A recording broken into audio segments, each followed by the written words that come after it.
record చేసుకో కాదండి over కాదండి మేము ఏం అడుగుతాడు డాడీ ఏం అడుగుతాడు డాడీ ఏం అడుగుతాడు ఏం అడుగుతాడు ఆ సమస్య ఉంది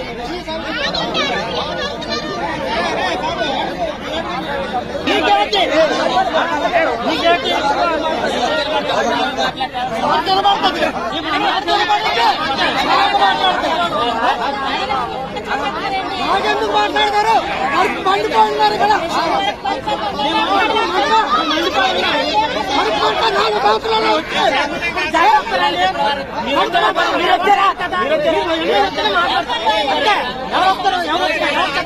ఎవరు చెప్పాలి అడుగు